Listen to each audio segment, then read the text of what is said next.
Hey,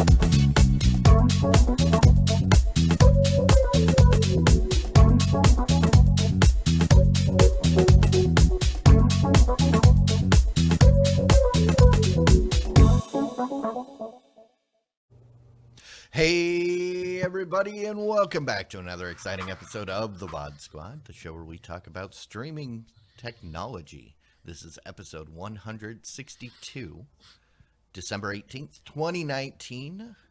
This is almost our last show of the year. We've still got one more, New Year's Eve. I am Clyde. Today I am joined by Matthew Ross. Hey, everybody. And Jimmy Trammell. Hey, guys. How's it going?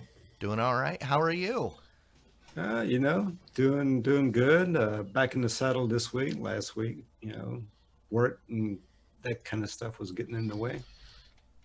Yeah, it's hard to always make it to these shows because I know we all have busy lives, and I know that we're all trying to make sure that we don't. This isn't something that is more important than our family and things like that. But we appreciate it when you guys show up to watch, and we try as best we can to be here.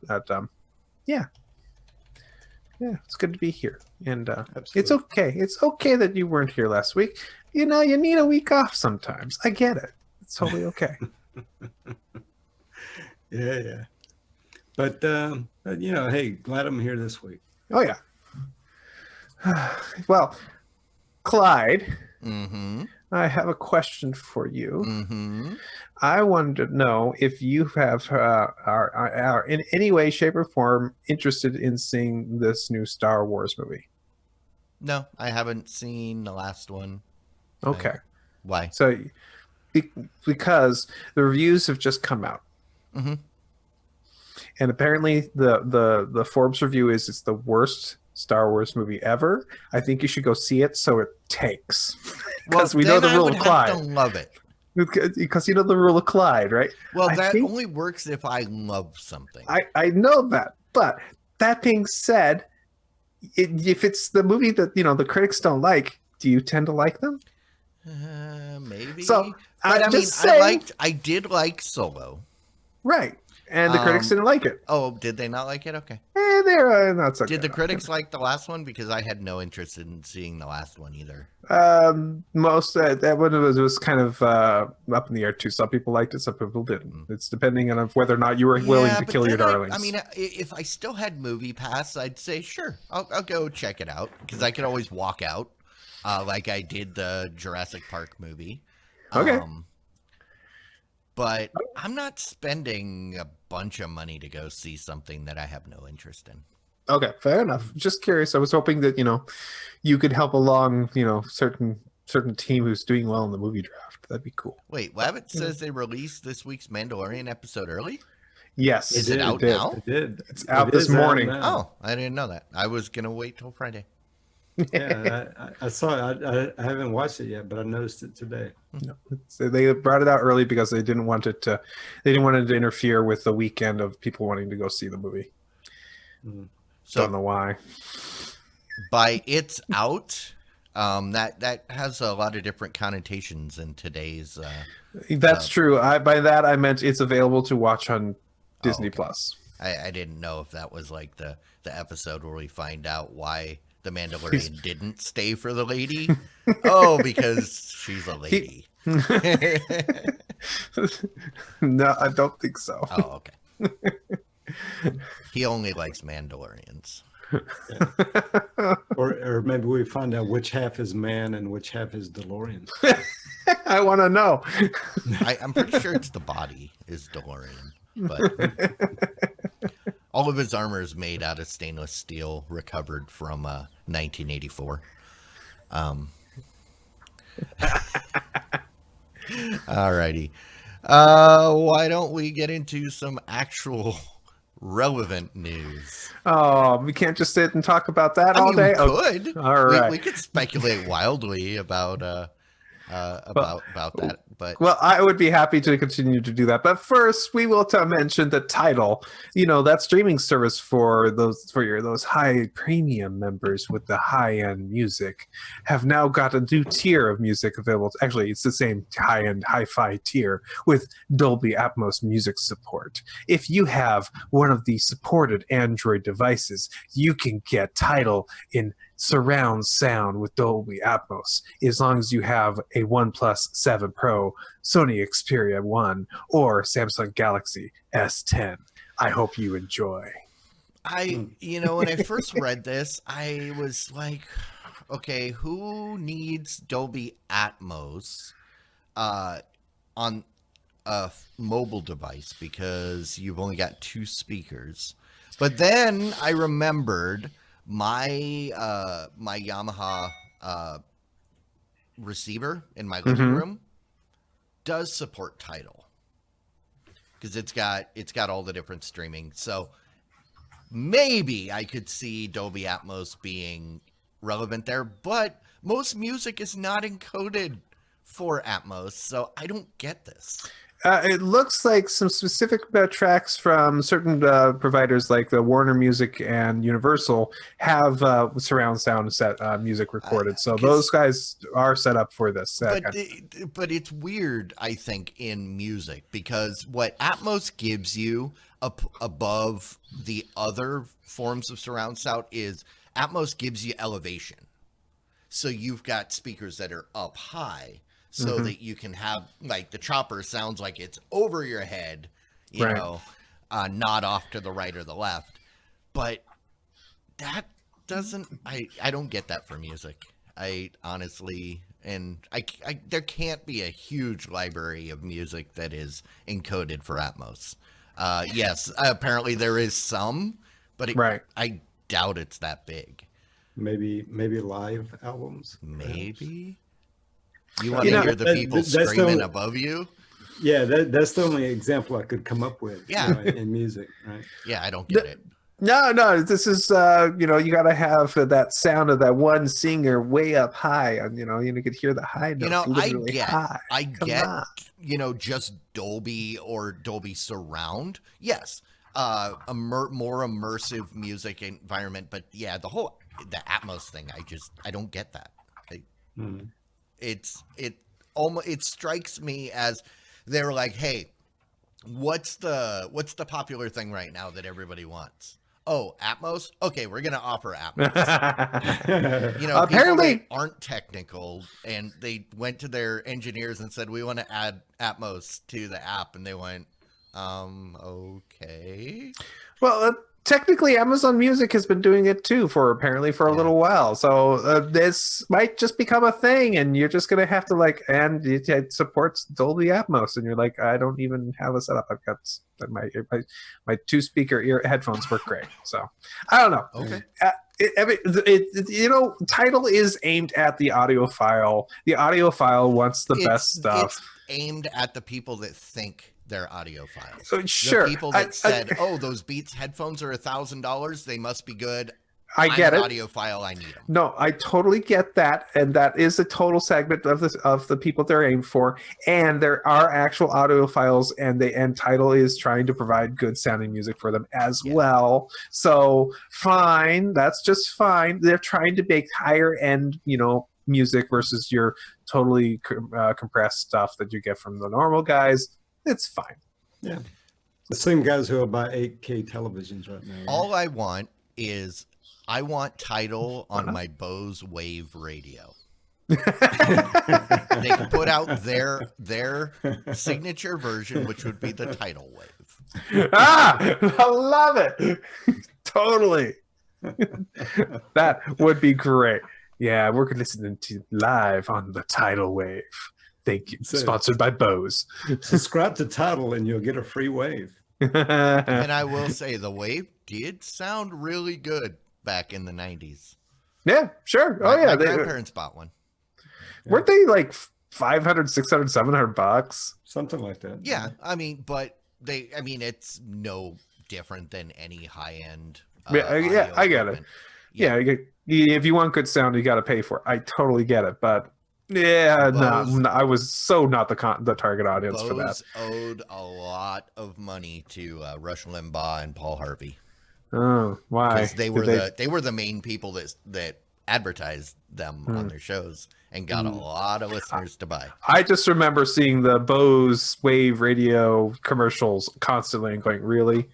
And then I wonder, I in later years I wondered because Rush always talked about how much he loved listening to music on his wave radio, what a difference it made, and then he went deaf.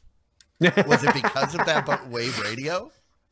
He had to get those cochlear implants. He turned it up too loud, obviously. It's too loud. Yeah, okay. Yeah. Hey, if you're deaf, that's a problem. But if you're blind, that's a whole nother issue. Comcast has a new solution for you. They have a solution with called the New Eyes E2 smart glasses, where you can plug those into and get yourself using the Xfinity Stream app. And this is specially designed to help people who have vision problems. If you have low vision issues, this will give you a way to get a more zoomed in view. They have a electronic magnifier for 3K LCD screens.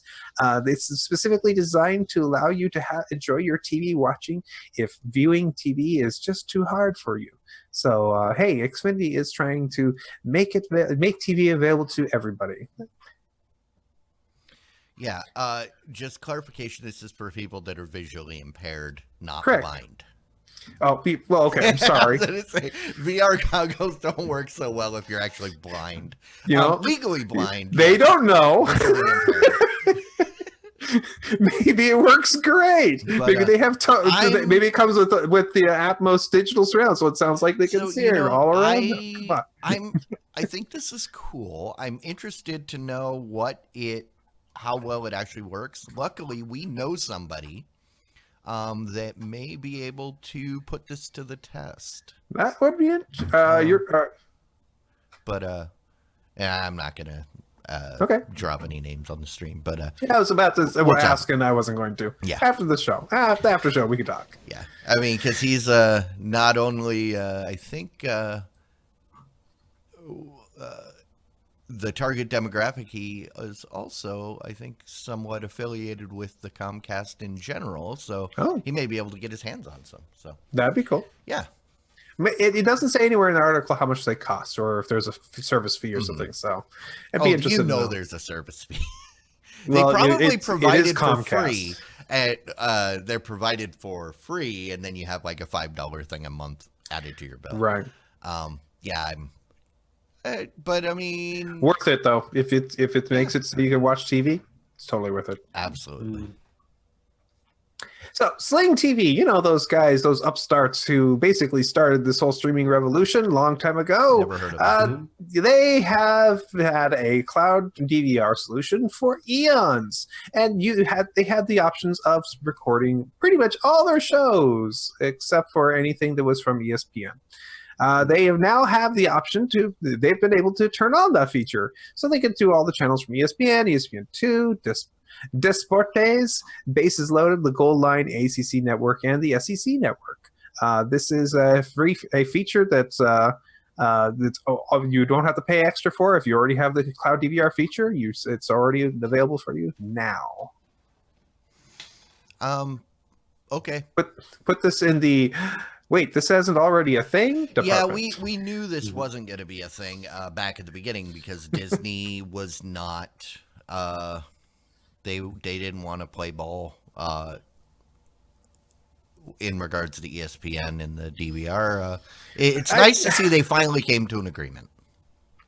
Are you trying to make a pun about playing ball? No, but okay, but you did. In hindsight, I kind of wish that right into it. That's okay. That being said, no, Disney guys, if somebody wants to record something, the thing they want to record is a sporting show they can't get to home to watch in time. So this is exactly the kind of thing that needs to be time shifted. I don't get it. ESPN wants you to watch it live. Well, what if you can't, ESPN? What if you can't get there in time to watch it live? Is your job in the way? Well, sometimes. Then quit your job and watch the game. I can't pay to watch the game if I quit my job. That's your problem. That's not their problem. That is totally their problem. I can't pay for that. Well, man, I hope I won that argument. I'm not certain. All right. Yeah. Spotify has the podcast feature. You know, that's what they've been doing podcasts for a while now. About a They've year. been Spotify is pretty famous for being able to provide you with recommendations, and now they're beginning to recommend podcasts for you.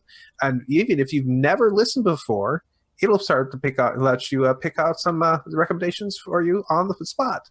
It will give you recommended podcasts based on your interests, but if you wish, if you're using the free version, you can't use that feature. You are able to pick podcasts that are based on topics, though. This is something that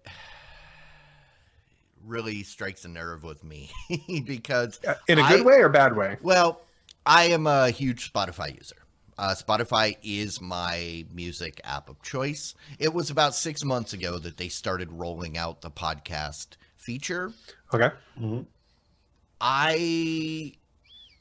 It's really annoying because it's now, there's a dedicated spot in the interface towards the top that you can't get past without it being like, hey, you don't have any podcasts in here.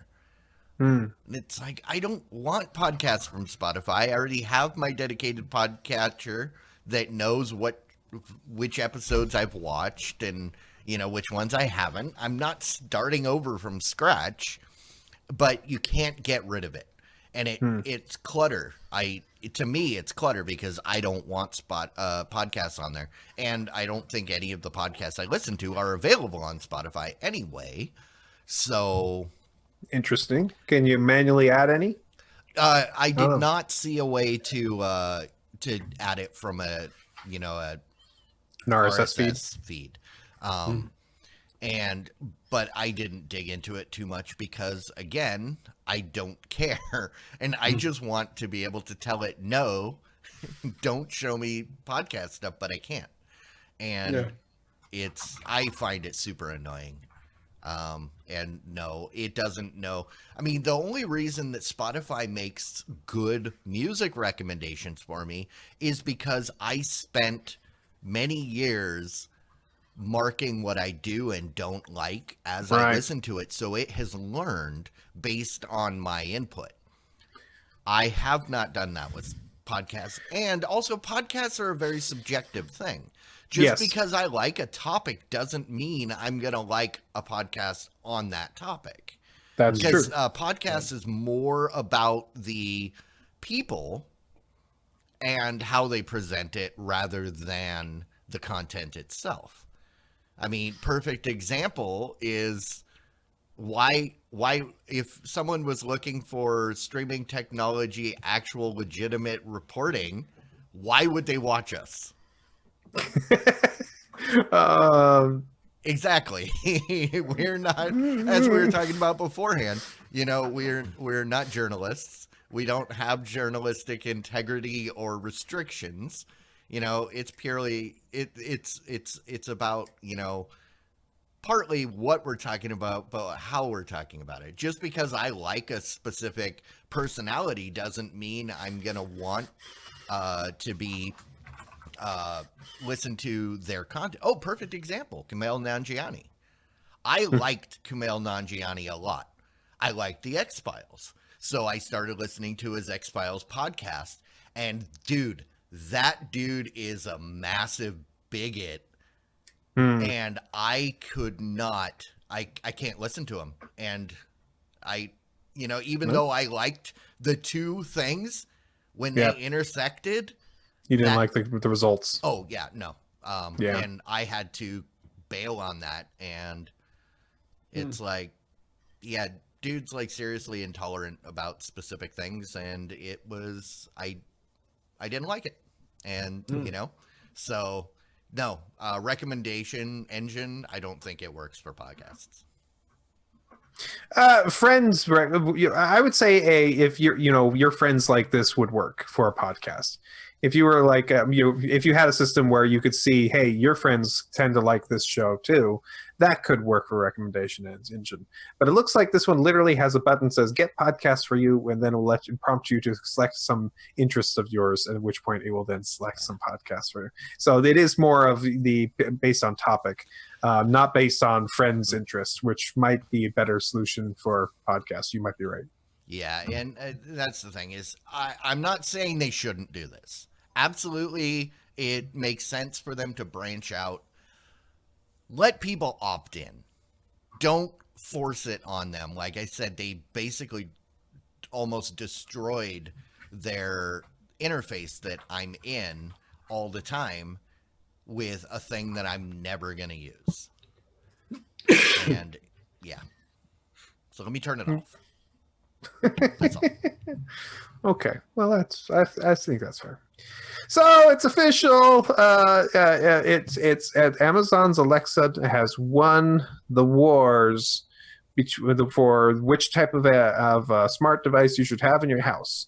And as everybody knows, I'm a big Google fan, and I'm not really a fan of Amazon and what they do. But that's okay, because guess what? They've managed to get Samuel L. Jackson to become the voice of your Alexa device if you wish it to be. You can ask to talk to Samuel L. Jackson. And because of that, that's a huge step forward and a big win for them. My goodness, I don't understand why anybody would want a Google device at this point anymore. Unless you are like my friend and are politically averse to anything that comes out of Samuel L. Jackson's mouth. My buddy is deep into the Amazon ecosystem, and he was talking about this the other day, and he's like, I don't want that. I don't want to hear, anything from him. But I was going to say, get your tinfoil hat out, because I heard something, and tell me if this is true or not. I heard that they actually took his consciousness and imprisoned it in the Echo or Amazon ecosystem, and anything that you see from Samuel L. Jackson in the future is not actually him, it's a clone. Well, if you watch the Marvel movies, the question, oh, darn, my tinfoil hat is literally falling apart. Oh, no. No! The question is he a Skrull or not? Because Skrulls are a thing, and they can impersonate anybody. So it's a good question. No, so I don't necessarily agree with what Samuel L. Jackson says either, but it's Samuel L. Jackson. There's a certain amount of gravitas to Samuel L. Jackson and the way he says things that he will make you. This is one of those things that it's for some people, this is going to be awesome. For most people, I don't. I mean, it depends. Is it the Samuel L. Jackson from the movie Glass, the Glass character, or is it Samuel L. Jackson on Snakes on a Plane? No, it's just Samuel L. Jackson as Samuel L. Jackson. But sometimes doing a Snakes on a Plane joke, or sometimes doing a Star Wars thing, or he's being Samuel L. Jackson. Yeah, well, agreed. But I was maybe referring to the rating of what he might say. Yeah, I figured he's just gonna hawk Capital One all the nonstop. It's possible. Make a right turn up ahead. What's in your wallet? No. No, not the banks. All right. Apple podcasts, actually, speaking of podcasts, a couple stories ago, we have Apple Podcasts, which is still considered one of the most popular podcast platforms out there, is now available for you to listen to with your Echo speakers. You can now ask for to listen to your Apple Podcasts through your Echo device, and it will pick up right where you left off. It seems to have a good compatibility. You just need to connect your Apple ID to your Alexa app. This I can see being really popular. This is because the podcast. If you're going to be listening to podcasts, it's very likely you've done it through Apple Podcasts. There's a reason why it's the podcasts are named podcasts, anyways. And the most popular streaming device platform is the Amazon Echo. Well, they're So called podcasts because the guy that invented them back in the early 2000s, late 90s, called them personal broadcasts. So, hence podcast instead of broadcast. They capitalized on that name when they created the iPod, and then everybody just assumes that it's related, but it predates. But still, a lot of people got into podcasting because of the iPod, and as such, they have been using Apple the whole time. I've Yep. never had an Apple device connected, so I've never used it. Okay. So this isn't for me, but this is good for a lot of people. There are a lot of Amazon people that have iPhones that are gonna rejoice. yeah, and then and a lot of Amazon people with it that, this is the way for the future for them. And unfortunately, this is this is going to be a problem for that all these big work, huge economies are getting together and making it hard for the little guys to do anything. Pocket Cast for everybody, guys. Or Pocket Cast got bought by somebody else, so whatever. I don't know. Go independent, everybody. Yeah, this has been happening too. I mean, I also subscribe to Audible, right? Right. Which is also a Amazon property, right? And they've had podcasts on there for quite a while, right? But yeah, I guess everybody's starting to do the cross-platform nowadays, right? I mean, not with the podcasts, now the streaming apps and all are all becoming cross-platform now. I mean, you think about when we started this podcast, it was all about the ecosystem. Well, okay, to watch Amazon Prime, you got to be in the Amazon ecosystem. Or, okay, to watch stuff on Apple, you got to be in the Apple ecosystem, or Google, what have you, right? Now, fast forward to today, not so much. It's all becoming cross-platform now. Yeah. In a move that feels like it's just way too late, TiVo has been allowing you to stream shows to your various devices, including iPhones, over Wi-Fi for a long time. It looks like, according to the story, like 7 years or something like that. But they has never allowed you to stream TV shows from your TiVo to your iPhone device over cellular until now. You can now do it, but there are still some problems with it. For example, it still feels a little kludgy, according to one reviewer, and you are not still able to skip the ads. You do get to skip the pre-roll ads, though, so at least the little bandwidth gets saved there. Yeah, and I'd say probably you can't skip the commercials because of it doesn't buffer. It's probably not bringing down the full video. You're streaming it real time, which means, you're not going to have enough to jump forward. And if you had to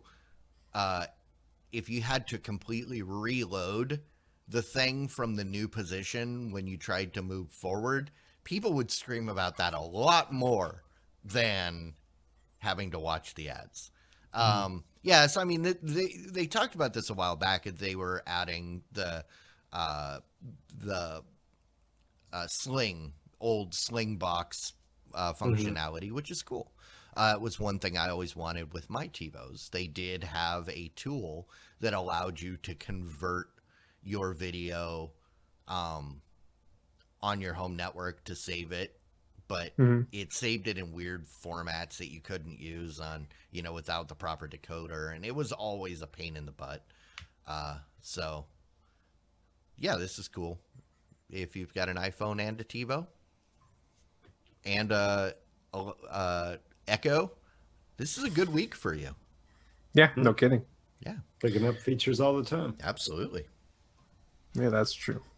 Netflix, that little company, that perky little company that's been, streaming, DVD, sending you DVDs in the mail forever now, has been released some numbers about how well their streaming business has been doing. Their subscriber stats have something that they don't tend to release. In fact, I don't believe they've ever released this until now, where they've released actual information about their subscriber numbers in the various countries. Looks like that there's a giant growth of users outside the United States and Canada, since they've been about 90% growth out there for the first quarter of 2017. And inside the United States, their growth has been much smaller, where they only have been growing of 23%. That being said, 23% growth now at a total of 67.1 million customers inside the United States. Yeah, you're getting close to the ceiling. So I mean, yeah, they hit basic saturation a long time ago, and you know, so it was only a matter of time. right, You can't grow forever. So yeah, right. No. the fact that they're now releasing the numbers, they got to they have to maintain the belief or maintain the appearance that they are growing steadily to appease the investors. So that's where yeah, those worldwide numbers come in, because, well, hey, we've gotten this. You know, those charts Right. those line charts need to keep going up. And Right. So is any way the you do to do the that. the first time that they quote unquote lose a lot of subscribers, or I don't know, maybe they have done that in the last couple of months, years. No, Maybe they I have. do remember They've that. had peaks and valleys, and The people have called for the death of Netflix, and it was Mhm. like, come on, guys, they're raking in the money every single quarter. Trust me, they're not gonna die. yeah. I don't get it. This if you're not winning, you're losing. Yeah, when you're Mentality looking sucks. at those line charts, a flat plateau At the top, is considered just as bad as a valley. And yeah, even though that means you're still making money, you're losing money, you're still making the same amount of money. Hey, we made a this much ton money of money. this month, we're going to make the same amount of money next month. Nope, not good enough. We need more. Not good. That's stupid. But I mean, that's how it works when you're beholden to investors. Yeah. Because if Well, they're not happy, what do? They de-invest, and uh, if everybody leaves, you can go out of business very quickly. that's true. Now, that being said, this is also comes out shortly after a bunch of new competition is entered the market, as my here, Disney Plus, Apple TV, and the upcoming HBO Max is coming out right now. So this is this them flexing their muscles and saying we're fine, we're gonna survive this? Actually going to lean towards yes, that's exactly what they're doing. Yeah, I tend to agree. I mean, none of those other guys have the content that Netflix has right now. Right? Actually, I mean, on that note, what's on Disney Plus that you want to watch? Me? me. Either of you? Once The Mandalorian is done, I'm probably unsubscribing. Okay. Well, I mean, for me, I mean, I like the back catalog. I like having Right. the back catalog, and then, like say the new Star Wars movies coming out, Friday, I think, right? And so, while I won't go to the theaters to watch it, but I'll wait till it comes to Disney Plus and watch it there. Okay. So I think there are a lot of I think there are the camps. There are basically the two camps of give me the new stuff, and when it's done, I'm going to leave. That's Clyde. Sure. And then there's the other camp of I like everything Disney, and I like being able to at any time turn on and have a Disney show, since Disney now is a huge swath of generally family friendly stuff that you have available to you at any time. So they'll probably stick around, especially for how inexpensive it is. So are we going to see an initial flash in the pan from Disney because of this? Because some of their people will dive off after Mandalorian? I'd be interesting to watch for that. So we'll see. Maybe, but I don't know. I mean, I'm kind of in the camp that I think there's room for all of it. Oh yeah, no, there totally is. Oh yeah, it's just it's the fickle nature of the public what's the reaction going to be when the Mandalorian goes off? Is there going to be a lot of people like me that bail, and then everybody's going to point and say at the small decline or just the numbers, leveling off, or just the leveling off, and go, oh, they're a failure, they're dead, Right. Oh, the death of everything. All right. Yeah, it's kind of like the three TV networks, right? For one or the other has always been like on the verge of death. Yet all three of them are still there. Well, there is a network that would like you to believe, or for my entire life, they've been telling me that they are on the verge of death. That if I don't fork over money, they might go away. You might know them as PBS. Oh, PBS. Yeah. That's right. It looks like they're finally coming to YouTube TV. So PBS is now available on YouTube TV. So there's been one of the biggest holes in YouTube TV's lineup of shows available to you for you to watch has been your local PBS channels. So it seems that they've had pretty much everything else local under the sun, but they've haven't been able to get the agreements for all the various local PBS stations. But today they've announced that over 100 different channels are now ready for you and your kids to watch. PBS available in your area, most likely. And yes, you heard it here. Matt called PBS a hole. I could have at least said a ho ho ho. A hole. Yeah, I mean, this was one of those things that I could never understand why they weren't on there. Even if they were piecemealing it at first, this should have been. We've got it in Pittsburgh and we got it in Boston right now, and we're working on getting them more. We'll see if we can get more. That would have been fine. I would have been fine with that. Like, oh, cool, it's coming. That's great. But they decided for some reason to wait until they get a big agreement. Maybe they were working out a deal where they can get them all and get it for less money. So who knows? Whatever. But whatever. Happy to have it. There you go. That's all I have to say about that. But I will say that if you have your Google Assistant set up for your Hulu, you can now tell it to start playing something from playing Hulu shows on your Chromecast or your Nest Hub. So that means you could say, "Yo, G, I'd like to watch Bones on the TV," and it's like, "Yo, dog, I'm all for doing that. Let me turn on the TV and start Samuel Bones for you." Not on the Nest Home. Oh, yeah, darn it. See, I told you, he needs to be. And I am not Samuel Jackson, a good substitute for Samuel Jackson. This is something that I am kind of happy for, because I'm sort of in that, but I've never once used it. I can control with my Google Home, I can control the Roku. Never have. So I use that all the time to turn off the Roku TV. Oh, all the time. I've never thought about that. It's just like turn off the TV. But you've got Roku built into the TV. Yep. Oh, that's why. If you have mine are separate, I could just turn off my Roku, but then my TV would be on. If your Roku is a new enough model, which I know yours is, and your TV is a new enough model where it talks to the Roku.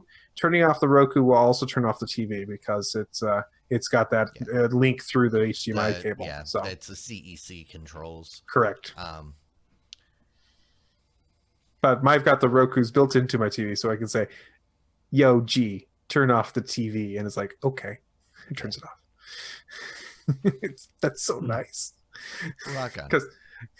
All right. Next story we have is Just Watch. Ooh, this is new. Just Watch has launched apps for Apple TV, Fire TV, and Android TV. This means you will now be able to bring up the Just Watch app and search for your shows to see where it's streaming, how it's streaming for you. And you will be able to see right on your TV exactly what it's available to you. Does it look like you can launch those apps directly from here? Wouldn't that be cool if it would cross over into the app? Not certain. At first I was bummed. Why is this for Apple TV, Fire TV, and Android TV, but not Roku? And then I remembered Oh, Roku already does this natively. Yeah. You just search for a show. It shows you what app it's on. Right. It will launch it from the app that you choose, or you can choose it from the list. And if that app isn't already installed, it'll take you to the page to install the app. And then once the app is loaded or has been installed, it will take you directly into the thing that you previously requested. So my outrage is no longer there. Okay. The fact that you can't natively start it from inside, I think is problematic. But if you're on a platform that doesn't have good discovery, still that's helpful. I think it's easier in this case to probably do it from your computer anyway. Navigate around with the remote on the on-screen keyboard, or just pick up your phone and go okay. Yeah, well, I gotta say, I use Just Watch all the time because somebody will say, "Oh, I want to watch this show," and I just brought, "Oh, hey, it's streaming on Hulu. You can watch it right now." Really? Yes. They're like, "How'd you do?" JustWatch.tv. It's amazing. So I love it all the time on my phone, and so I think it's a natural thing for it to move up to this. I hope they have the ability to jump directly into the shows. I hope they get some kind of benefit back to them for doing that. That would be great if that's how they made their money. This would be great. I know it's not on Roku because Roku already does this. That's fine too. But Just Watch on all the other platforms is great too. It's worth noting that Just Watch is currently available in the U.S., Canada, Germany, and Australia, but 30 more countries will be added soon. Cool.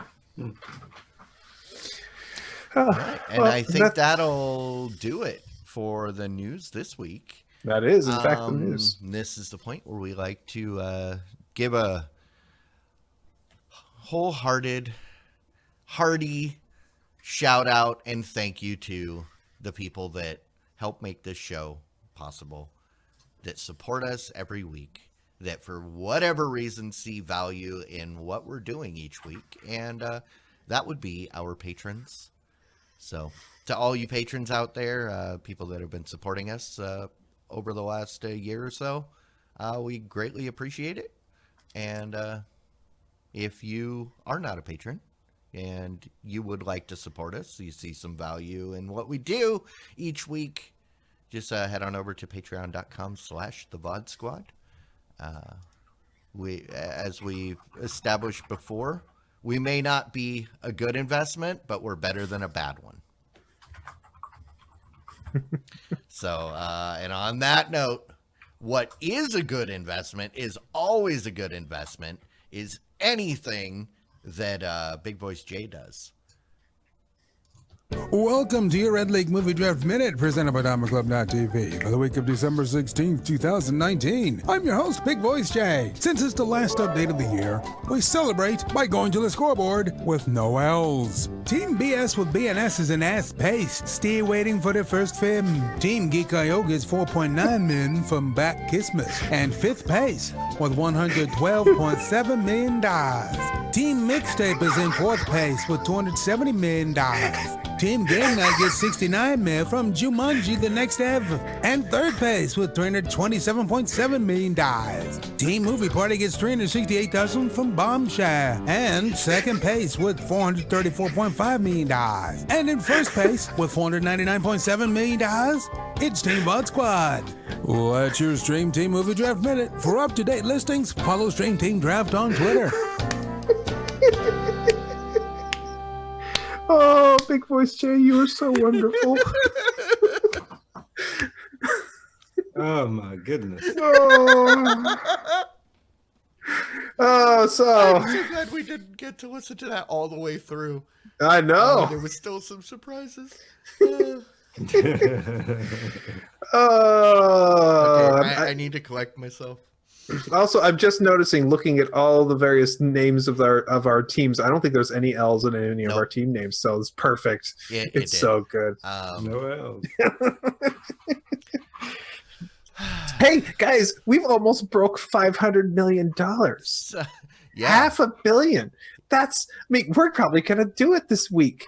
I can't believe it. Thank gosh, because I didn't think we were gonna make it. Quite frankly. Hey, you guys are doing good. I will give you that. Well, we still got one movie left, right? We do. We have Cats, and there are plenty of people who are thinking, it's not going to make a lot of money, especially next to Star Wars. And then you have some other people who are like going, actually, that could make $100 million, or actually, I've even heard some people say like maybe $200 million over the next month and so, and a little bit more. So that would be amazing. If it made $200 million, I say we have a fair shot at winning this thing. Also, if Star Wars, the Rise of Skywalker, does in fact a bomb like some of the people are saying out there, we definitely had a shot at it. So Yeah. I don't know. Right, the reviews for Rise of Star Wars is in. And it says basically what I've read is not spoiler free. I've not read any spoilers, but just spoiler free reviews saying if you like the nostalgia, you're going to get plenty of nostalgia. If you're hoping for something else, you're not going to see it here. So I don't know. We'll see. I have no idea what's going to happen at this point. Anything's up for grabs at this point. I'm all. When it's about the 10th movie in the series, right? I mean, what else is there but nostalgia, right? Well, technically, it's number 9, right? Yes, it's a true. trilogy Yeah, of trilogies. Yes. The other ones aren't. But yeah, it's still I don't know. Yeah, but you got other Star Wars movies out there too. Yeah, but that's the thing. Yeah, I mean, you go watch a Star Wars movie for Star Wars. Although I'm looking at the Rotten Tomatoes thing, and there's a picture of Lando looking like he's being played by Al Sharpton. Billy D has gotten significantly older. Oh yeah, he has. That's all right. That doesn't mean that he won't be good in it. No, we don't know. The picture caught me off guard. There's a picture of him peeking in through a door, and yeah. I said Al Sharpton. I meant Jesse Jackson. Sorry. Oh, okay. That makes more sense. Jesse Jackson. Okay. So, yep, we'll see what happens. Other than that, we have really Geek.io it must have a gigantic win with Bad Boys for Life and Spies in Disguise in order to have any kind of hopes. Game night, you're basically done. Sorry, you're not going to make it get any further. You're going to get a little bit more out of Jumanji, though. So, unfortunately, you're probably not going to break out of where you are. Mixtape is basically done, unfortunately, even though Knives Out deserves more money. It's only got $81 million. I think that movie was great. Everybody needs to go see that. Movie Party, you've got Bombshell, and you still have Frozen 2, probably going to still make money for you. So, yeah. But I don't know if you're going to be able. You might be able to push. I know I'm not going to win. Okay. I've said since the beginning that if not second place, then most likely third. Okay. I've been shooting for top 3. Yeah, you're in the running, absolutely, because I'm looking at Frozen 2s and the amount of money it's coming in. It's still making multiple millions of dollars every day, and so you're doing fine. Last weekend it made another, looks like 10 million just on Saturday and Sunday. What I 15 million need with the Friday in there. So I will say Bombshell has a 62% tomato meter, but it's 95 better than Star Wars. 95% audience score. Yeah. Fresh. So what I need to do is I need to go see it and absolutely love it. Or I need to go and absolutely hate it. That way it will do Spawn numbers. Right. I mean, not Spawn, Venom.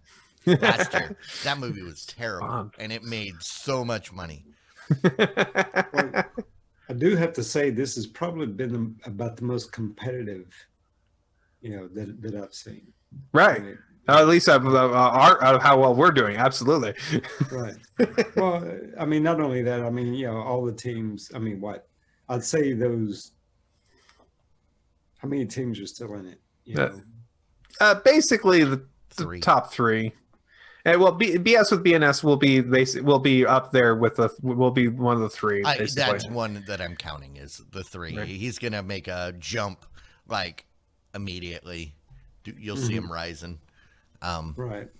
But kind of like I did, where it was like down at the bottom, then jump up 2 spaces, then 3 spaces, and Right. yeah, We'll see. We will see what happens. I am excited to see what happens with Star Wars: The Rise of Skywalker. I'm excited to see if it's bombs as bad as people are thinking it might. I'm excited to see it myself and see, because I will probably go and see it myself and decide for myself if I think it's doing well enough or not. But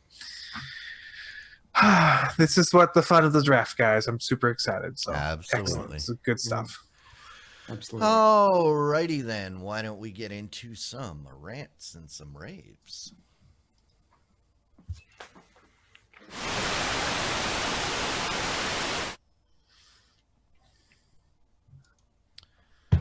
All right, guys.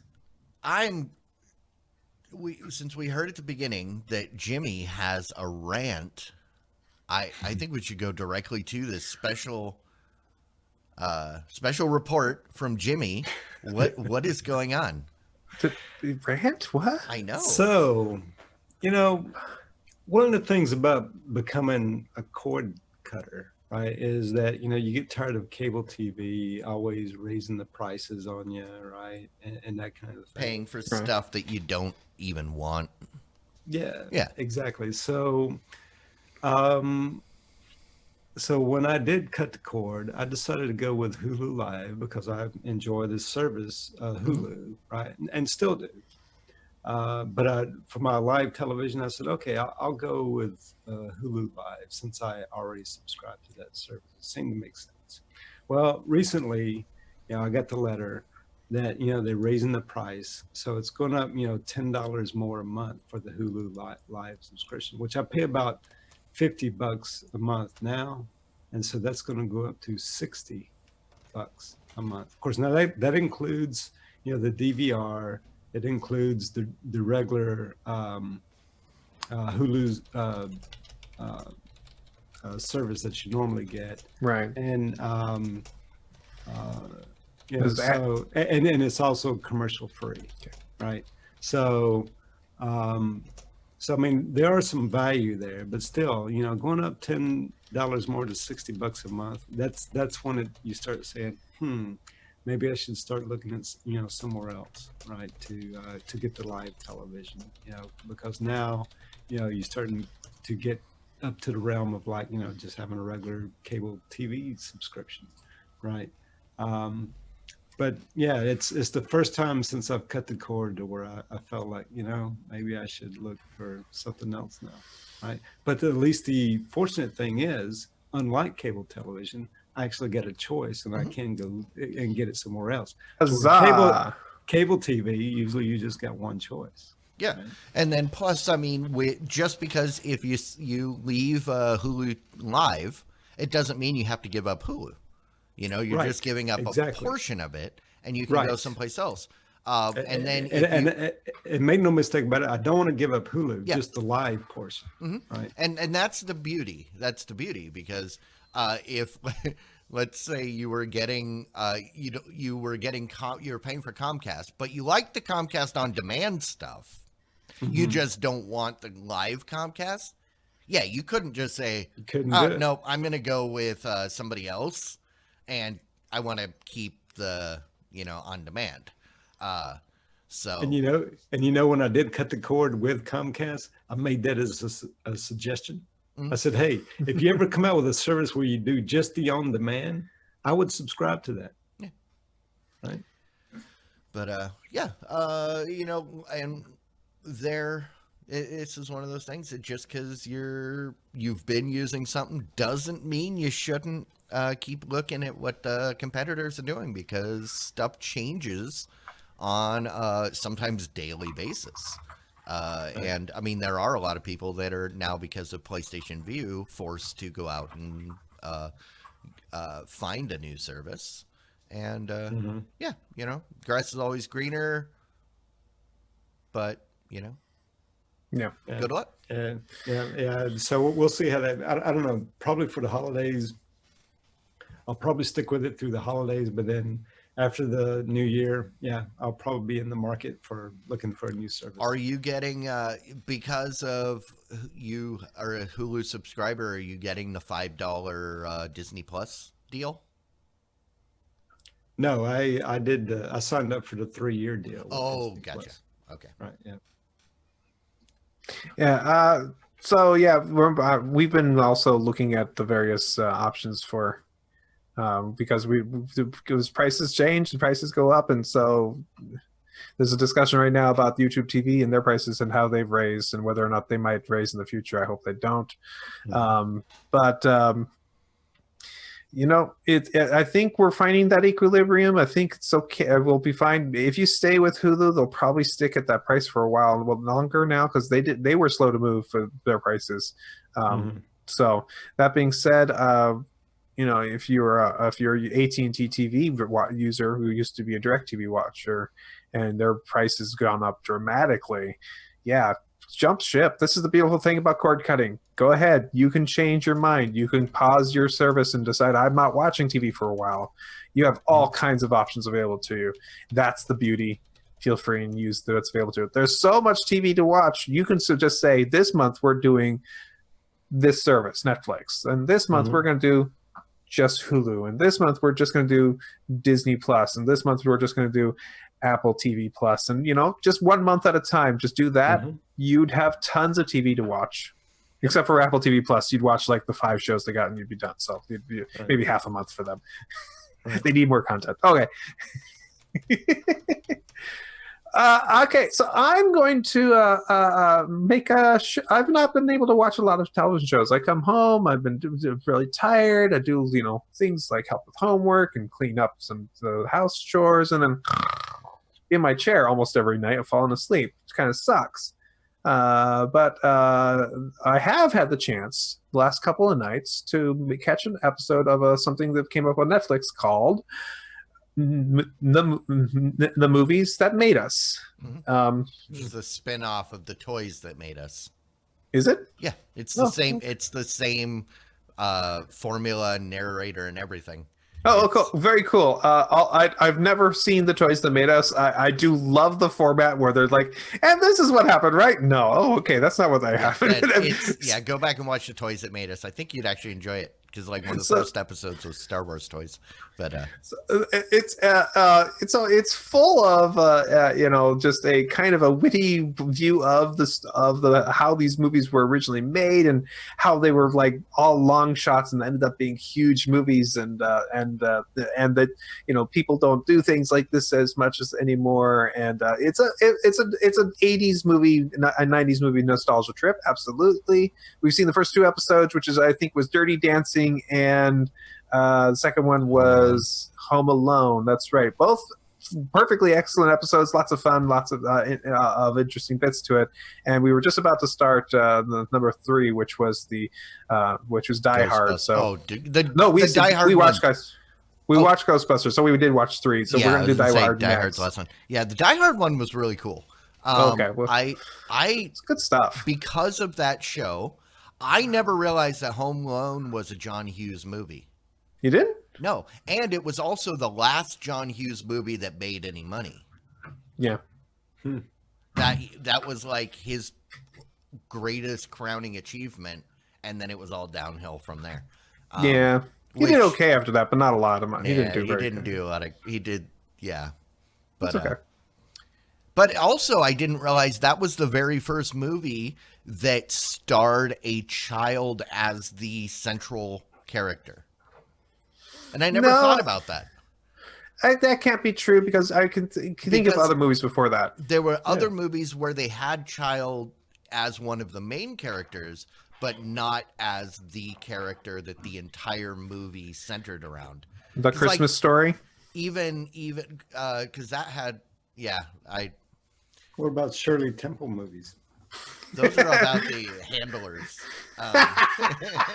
We're going to just keep mentioning ones that totally are contradicting what you're saying. Yeah. Like, no. But that being said, it was one. It had not been done in a while. I know there had been a big break. Yeah, because they made the point that they almost wouldn't make the movie because they were like, no, you can't make a movie where the character it completely is just a child. Right. You know, usually it's like some sort of duo or Right. you know, whatever. It's like, but yeah, Charlie interesting. I recommend if you like that, go watch the Toys That Made Us.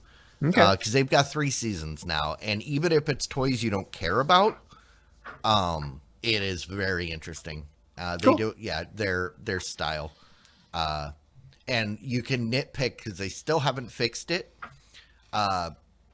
The very first season, the theme song says it's a 3-part documentary series about the toys that we all love, and I kept screaming at it, there's 4 episodes. And the song specifically says 3-part because they ended up at some point adding, and then they finally gave up on that song in the 3rd season. But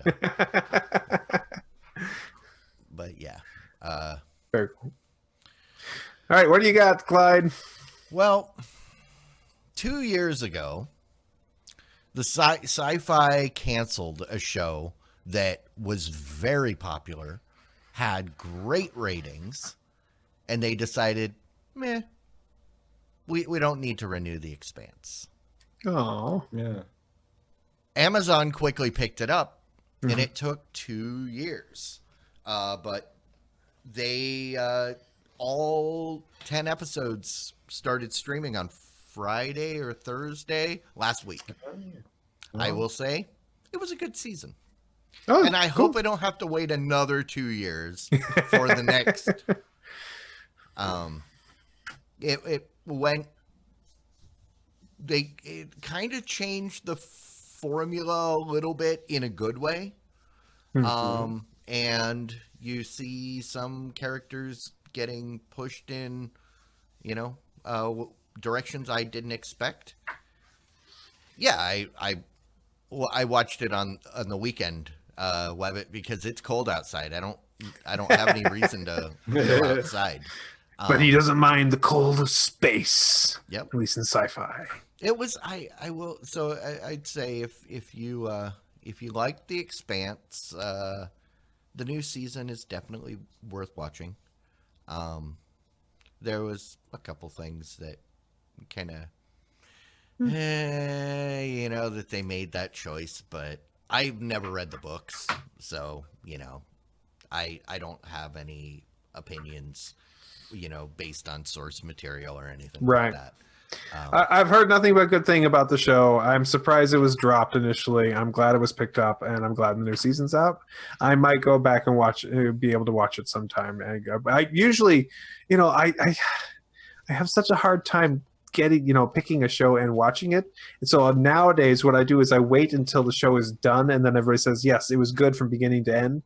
Then I'll watch it. Mhm. And that. I just have a hard enough time. There's so much television. Yeah, There's too much television. This was one of those shows that they canceled because of streaming rights. Because when they made the decision that they need to, all of their productions, they need to own 100%. And so that was their excuse for not renewing The Expanse, because they couldn't really make any money off of it streaming. Yep.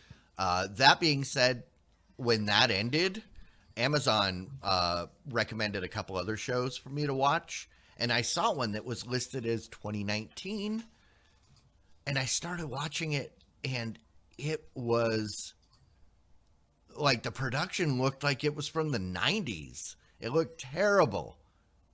And then I realized, I think this is Canadian. It's called Space Hunter, I think was what it is. Space Hunter. Sounds familiar. Star Hunter. Nope. Redo. Yeah, it's Star Hunter, all one word, and it is from 2000. They apparently redid the episodes to put the stuff back in that the Canadian broadcasting people made them take out. Mhm. So yeah, it is terrible. I watched through the first episode, and there was surprisingly a lot of nudity. Ooh. I was like, holy! I mean, like, there was a topless chick in the first 5 seconds, and I was like, wait, is this porn? I didn't know what it was. I was confused. I don't think I will be continuing to watch it. I'm gonna reach out to Cogswell and see if he has any information about this show, because I only watched it because it was listed as 2019. But that's because they redid it in 2017 apparently. And yeah, so don't watch it. It makes Lex and Farscape look like Oscar-winning cinematography. It makes Red Dwarf look amazing. Well, Red Dwarf is amazing, but that's besides the Red point. Dwarf is amazing. It doesn't look amazing. Fine, whatever. It's awesome. Leave it alone. Yes, but this makes Red Dwarf look like a cinematic masterpiece. It was a black hole. It was on a black screen. I didn't know. I couldn't see it. I love Red Dwarf. All right, I think we're done. I think we made it, everybody. Yep, absolutely. We will not be here next week because next week is Christmas. Yes. If you tune in to find us, don't do that. Spend time with your family. Yeah, what are you doing? There's got to be something or someone that is more important. Don't you eat Christmas dinner on Christmas Day? Come on, it's dinner time. I mean, I won't be with any family, but still, I'm not going to make everybody else bail. So, but wait a second. But we're not. We are doing one more show, right? We will. We will be doing the Streamathon, but that's going to be a day early. Our weekly show, last show of the year, will be on Tuesday because as part of the New Year's Eve Streamathon. So I will pay attention to the schedule. Pay attention to @TheVodSquad on Twitter. I will be, once I remember and nail down what the actual time is, I'll send it out. And we will see everybody then. Oh, hey, Big Voice Jay says YouTube is spilling his front page with spiral ham recipes. Who do I talk to about this? Or do you need to talk to them to thank them? Cola glazed ham, yum. But yeah, hey, thanks everybody for hanging out with us, and thanks guys for joining me.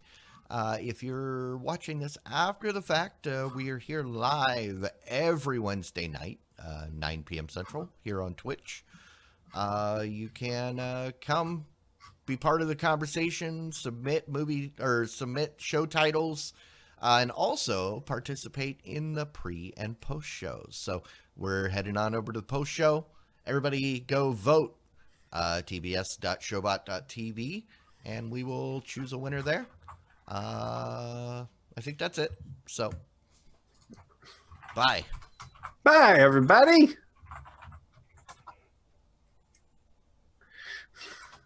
I had to remember what button to push. Diamond Club hopes you have enjoyed this program.